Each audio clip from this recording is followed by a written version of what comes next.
আপনি অর্থ রোজগার করছেন, অর্থ আনছেন, কিন্তু আপনি উন্নতি কিছু করতে পারছেন না। কোনো না কোনো দিক দিয়ে আপনার অর্থ খরচা হয়ে যাচ্ছে। তাহলে এই উন্নতি করার জন্য আপনি কি করবেন? আপনি ভিডিওটি অবশ্যই মনোযোগ দিয়ে দেখুন।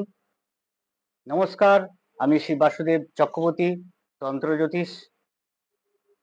আমি এই ছোটখাটো টিপসগুলো দিয়ে থাকি, যেগুলো মানুষ সফলতা যাতে পেতে পারে, টোটকাগুলো বলতে পারেন আমি দিচ্ছি। এগুলো যদি আপনারা করে থাকেন অবশ্যই ফলপ্রাপ্ত হবেন। তো যে কর্মটি করতে হবে আপনাকে, আপনার ধরুন উন্নতিতে বাধা হচ্ছে বা আপনার শরীর স্বাস্থ্য ঠিক জায়গায় বজায় থাকছে না, সেক্ষেত্রে এই কর্মগুলো আপনি করুন। দেখবেন আপনি অল্প সময়ের মধ্যেই সাফল্য পেয়ে যাবেন। তো কি করতে হবে? একটি লাল পদ্ম আপনাকে কিনে আনতে হবে, যেটি হলো আপনি বৃহস্পতিবারেও আনতে পারেন। শুক্রবার সকালে কিন্তু আপনাকে এই পদ্মটি প্রয়োগ করতে হবে, লাল পদ্ম। আপনার ঘরে অবশ্যই মা লক্ষ্মীর চিত্র আছে বা মা লক্ষ্মীর মূর্তিও আছে। আপনি প্রথমেই স্নান টান করে নেবেন, শুদ্ধ বস্ত্র পরে নেবেন, ধূপ বাতি জ্বালাবেন মা লক্ষ্মীর কাছে।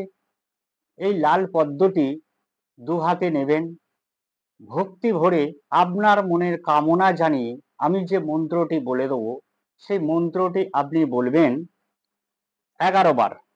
11 বার পাঠ করবেন। 11 বার পাঠ করার পর আপনি ওই পদ্ম ফুলটি মায়ের চরণে সমর্পণ করবেন। তো কি মন্ত্রটি বলবেন? শ্রীম কমলে কমলালয়ে নমঃ। শ্রীম কমলে কমলালয়ে নমঃ। বা এটাও না বলতে পারেন শ্রীম কমলায় নমঃ। শ্রীম কমলায় নমঃ। এই মন্ত্রটি 11 বার পাঠ করবেন। পাঠ করার পর ওই ভক্তি ভরে আপনার মনের কামনা জানিয়ে ওই পদ্মফুলটি মায়ের চরণে আপনি দিন। এটি কিন্তু প্রতি শুক্রবার করতে হবে, মনে রাখবেন। অন্য দিন কিন্তু চলবে না। এই শুক্রবারই আপনাকে প্রতি পদ্মফুলটি নিবেদন করতে হবে। তারপর দিনে আপনি পদ্মফুলটি মায়ের চরণ থেকে আপনি নিয়ে নিন। নিয়ে আপনার কাছে সংরক্ষণ করে রাখুন ওই পদ্মফুলটি। 21টি শুক্রবার আপনি এই কর্মটি করতে থাকুন, বা যদি আপনি প্রতি শুক্রবার কন্টিনিউ করে যেতে পারেন, তো আপনি দেখবেন যে সাফল্য আপনি খুব তাড়াতাড়ি পেয়ে গেছেন।